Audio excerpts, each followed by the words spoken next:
Tonight, a factory worker's been jailed for life for murdering a businesswoman he met on a dating website. Claire Ablewhite was stabbed repeatedly at her secluded cottage in Nottinghamshire. John Jessop cycled 17 miles to kill Claire after she ended their relationship. Well, today a judge ordered Jessop to serve a minimum of 17 years and 8 months in jail.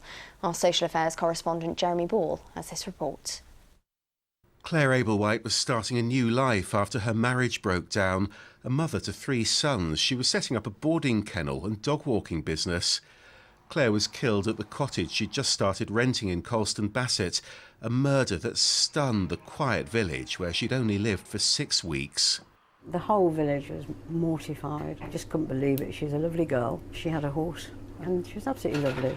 We were there as the poshest village, whatever, in the county, and suddenly it was a murder village, and that was how it came over. We were absolutely devastated.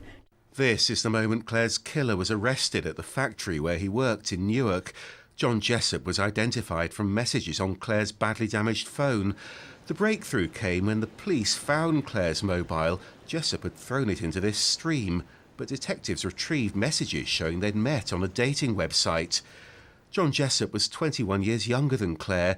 That age difference soon prompted her to end their relationship. The last time they met was just a week before Jessop murdered her. This afternoon, Nottingham Crown Court heard a really distressing account from Claire's father, Graham Tinkley, of how he discovered her body lying in front of the fireplace. "I panicked," he said. "I dialed 999. I said, my daughter's dead. They tried to talk him through CPR and mouth-to-mouth resuscitation, but it was much too late." Jessop was filmed arriving at Claire's home on her neighbour's CCTV camera that recorded her screaming for almost 2 minutes as she tried to fight him off. Jessop cycled there from Newark, a 34-mile round trip. These cameras caught his distinctive bike reflector. And this is Jessop stopping to buy a pasty on his way to commit that crime. He'd left his phone at home to avoid being traced. Today, some justice for his victim's family, in court to see Jessop begin a life sentence. The attack he inflicted on Claire was brutal and relentless, causing catastrophic injuries, which finally led to her death.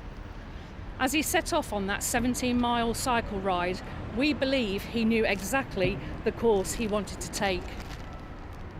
He has robbed the world of a loving, caring and outgoing person who had so much to live for. Jessop admitted what he'd done, but he still hasn't apologised. A killer who'll serve a minimum of almost 18 years before he's even considered for parole.